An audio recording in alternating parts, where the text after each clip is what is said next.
Hey, what's up? It's Jim, and today I'm going to talk about Godzilla Minus One. Is the latest in a long series, I guess, of reboots of sort of the origin of Godzilla.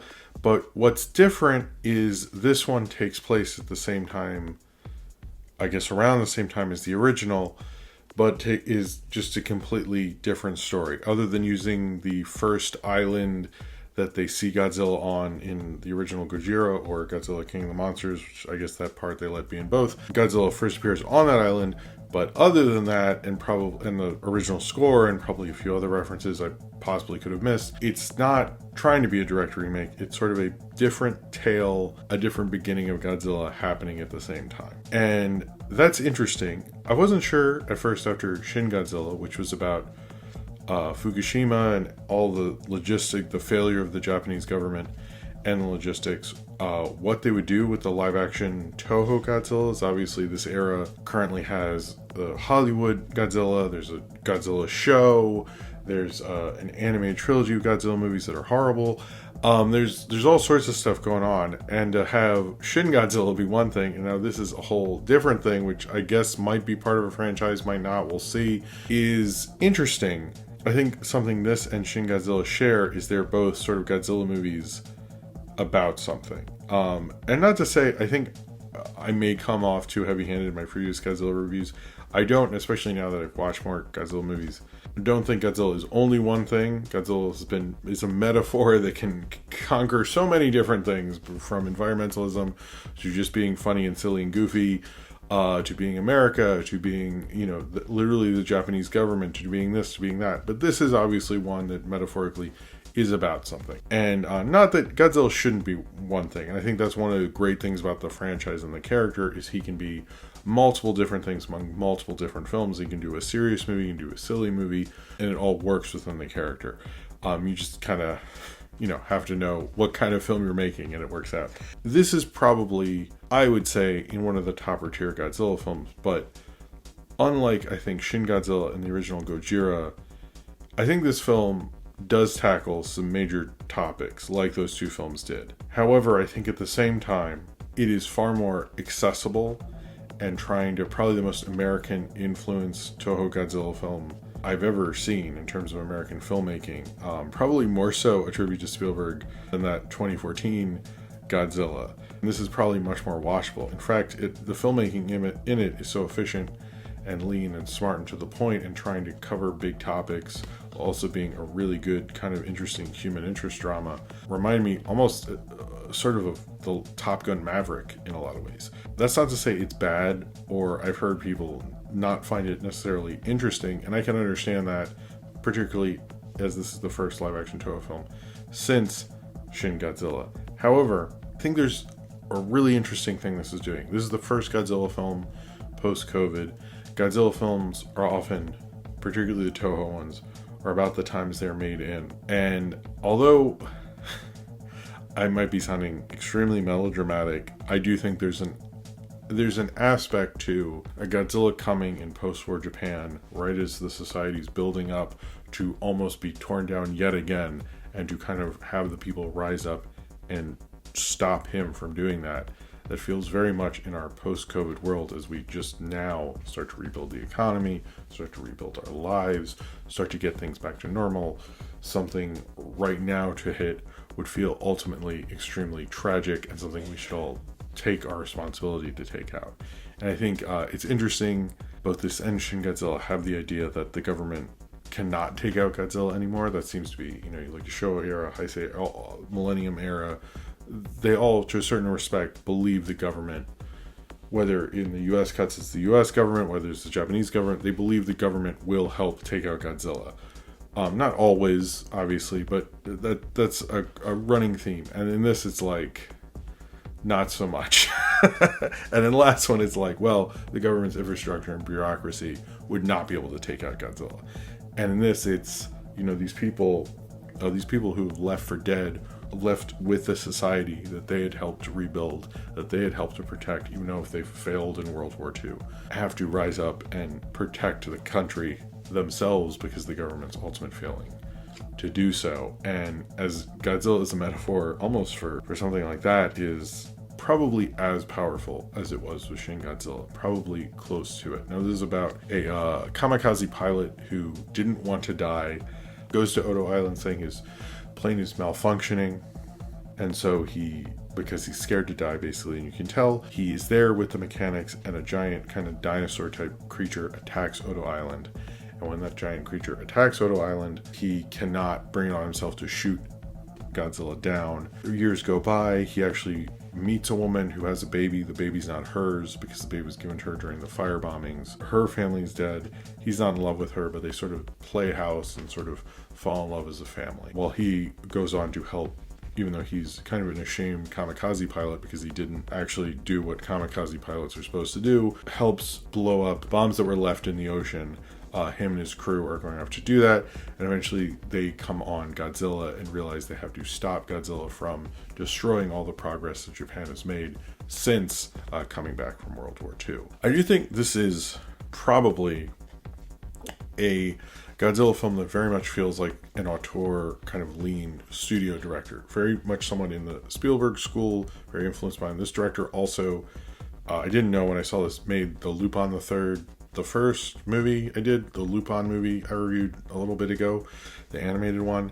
And he also wrote, directed, and did visual effects for this. The visual effects are really impressive. I don't want to insult him, I mispronounce his name, but he did an amazing job with this. I like the direction of this more than Lupin the Third. I do remember that feeling very like, not necessarily the direction is special or showy or something like that, which I think is often a claim of studio directors. I don't know, this guy's he has done a lot of stuff. Looking at his filmography, he used to do visual effects and apparently still does.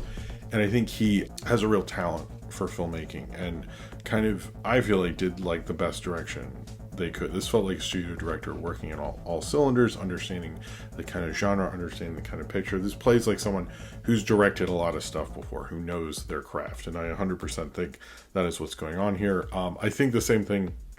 It's been a while since I've seen Lupin, and I forget what I said there, but it wasn't like my favorite Lupin film. That's like a high order. But I still think this is a really, really solid film, much like what we saw in Top Gun Maverick, which we see is like things that seem to be blowing people away right now are not, in terms of blockbusters, are not amazing, showy direction. It's just like this very direct, like you give us what you want. And it's like kind of interesting to look at this next to the American 2014 Godzilla, because that was also very obviously influenced by Jaws. This is influenced by Jaws, but it feels like that film, the American film, is influenced by the theory of Jaws, of not seeing Jaws the whole time. This is influenced by Jaws by having a wooden ship run away from a monster. It's like, I think the other film was interested in the theory of, Jaws and cat people, and just theoretically, and like that director is fine, I guess, but like Gareth Edwards. But in this, it feels like he loves Jaws and loves those moments and loves that like attachment you have, and that plays within this, because a lot of this film is not just about Godzilla. It's about the main character who's having a huge existential crisis throughout the entire film because he let all these people die, because he failed at what he was doing. Japan lost the war. It's much more about like this kind of feeling of loss and failure as a person. Came for the Godzilla, but seeing like a dad who feels a failure as a person. Oh man, Godzilla, you really speak to me this time. It was, I think, really interesting because it shows like, you're in the middle of your life and you kind of, or presumably, and want to accomplish something with it. And this big thing he thought he would do, not only did he fail, but everything's destroyed. And, had he even gone through with it, he would not have to see all these things. And he sees like the failure of his country and stuff. And I think it's interesting to show a film like, after we've had all this turmoil, I think none of us feel like functionally government can take care of us at this point. And to have the film after Shin Godzilla, which is criticizing and talking about the infrastructure failure and stuff like that, which I think is part of Shin Godzilla, to show them like they give up on the government pretty quickly and come up with their own plan. And it's almost like we, as not to use an American thing, but we as a people can come together and do this rather than, the government will just sort of figure it out with the top scientists, like the faith they used to have. And that was really interesting in showing someone going through a real existential dilemma and figuring it through people and like trying to work with it through friendship. I thought it was really interesting thing. The main actor, he was famously like a voice actor for Studio Ghibli films. So if you've seen the Japanese dubs, you've heard him before. He was the baby in Spirited Away. He was in Howl's Moving Castle. He was in Star Wars, Arrietty, Maya and the Witch's Flower, Weathering with You. So he's done a lot of like big animated films. Apparently Hayao Miyazaki specifically cast him and stuff.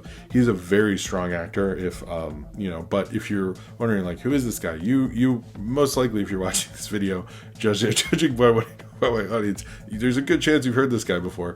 But he's very good, actually. I think he's a great leading man. It's hard to be a leading man with that much doubt and existentialism and still have the heroism through him and the masculinity and the presumed failure of masculinity in him. He's a really great actor. I think everyone did an amazing job in this. This was very much as much about the casting and the acting as it was about the Godzilla stuff. I've heard a few people say like they would watch this as just a great little drama, and then Godzilla shows up too is like an extra treat, and all the Godzilla stuff is really great. It feels more like functional, like what would happen if Godzilla were to attack these things, and how awesome and visual effects it would be, but also very practical about what that damage would do to you.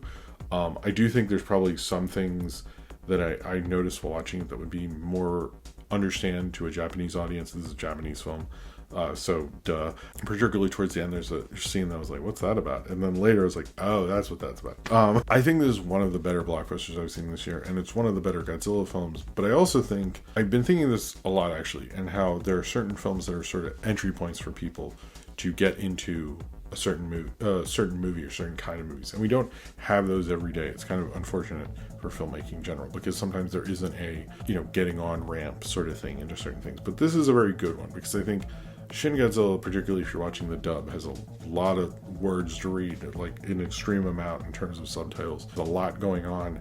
This, I think, is probably something, my kids like Godzilla and monsters and stuff. I would probably show them in a few years, but it's one that you can easily sort of get. And I think that is one thing about why the American kind of filmmaking blockbuster took over the world the way it did, is because you can get those easy Spielberg emotions, and I'm not saying that's like they're stupid or they're easy to figure out or something, like they're easy to do. I don't think that at all. The execution of that is very hard and difficult. That's why so many people have failed to even come close to some of his greatest achievements in that. But I think this film understands those moments and how much it means to an audience. And I think like you really believe in these few characters. It keeps it very simple. I think if you're doing a disaster film with that has huge amounts of casualties or a huge cast, you only focus on a few people, and they really focus on just like the family, his friends on the boat, and like Doc, the older guy who doesn't believe in the government, the other guy who was also in the war. It's very simple in what it's trying to do with that, but it's very smart and effective. Like, I think this is a director who understands making an economic, in terms of, I know this didn't cost very much, but I'm talking about story economy kind of film, and I really, really like that. This is a very tight Godzilla film. It takes it very seriously, and maybe that's a reaction to the Americans. Godzilla films have become goofy and have something to prove, and like metaphorically it doesn't really work out when Americans do Godzilla movies in general, although I think the Godzilla vs. Kong seem to be on the right track and stuff, maybe because Kong's an American monster, or kaiju or whichever. But I think this one is really interesting and a really smart movie, because it shows you how we feel about government presently. It shows us, I would think part of it is the post-COVID world, although I feel insanely melodramatic comparing my post-COVID world to the American occupation of Japan, which is not at all comparable. But I think there is a tiny bit of in there. I feel a little silly saying that, but I do think that is in there. And I think the Godzilla stuff is some of the best, and not using insane huge lasers and stuff like that, although he still has atomic breath, but using it in like this kind of very practical World War II moviness. I don't think I've seen a cool movie around this era as much as this. Like this, and this really got the audience going. People were really into it. It was packed. I managed to get my seat number was G1, and I'm really proud of that. I did select it, so it's not as but it was like one of the few left, and I was like, well, I gotta go to the G1 seat in Godzilla Minus One. Come on. I had a great time with that. It was really packed on a Monday, which is insane. I think this I'm not sure what's going on with the Godzilla fandom, but it feels like it's growing, maybe because of the internet, maybe because Gojira finally was available in the 2000s, and that's people have seen that great movie and like wanted to get more into Godzilla after that.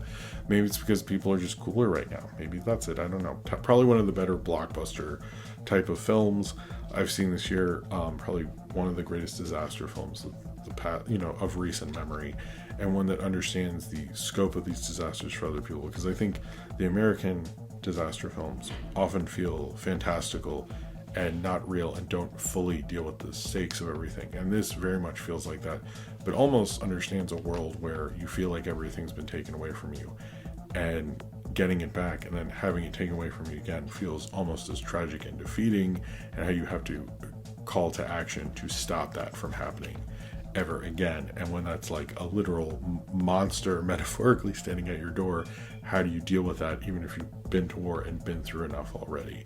And I think we've all felt like we've been through enough already. We've all felt like, how can I deal with this again? But it's almost like motivational, this film, because it's like we can't deal with this again, but we still have to take out Godzilla once again. And I kind of liked it. I really like that about that. I think this is a really, really fun blockbuster film. I can understand people are like, it's not the most amazing, innovative, interesting filmmaking, particularly after Shin Godzilla. I don't know where it would land I haven't watched every Godzilla film, but I think it is definitely a real standout one, and a definitely good Godzilla film. It might have simplified some of the more complex arguments in certain degrees, but maybe that simplification is there to kind of be a way to make it a little more palatable to explain Godzilla in this kind of way to you, better than those films can. Those films might feel too dark or complex or something, but introducing that to a whole new generation in an effective and good film. I'm not saying this is better or you shouldn't watch those other movies. I think you should. But I think there's a way to kind of like make people, when you have a really positive experience with a movie, you want to watch more movies. And when you have a really positive experience with Godzilla in the theater, you want to see more Godzilla movies. And I think this is one of the best things I've seen for this franchise, for monster movies and kaiju in general. But aside from that, it's just a really great movie. And I think really trying to sell you kind of the existentialism of man while dealing with a giant lizard. I don't really think there's a better time at the movies than that. So if you have seen Godzilla Minus One and you would like to talk about it, then comment below in the comments and subscribe if you would like to.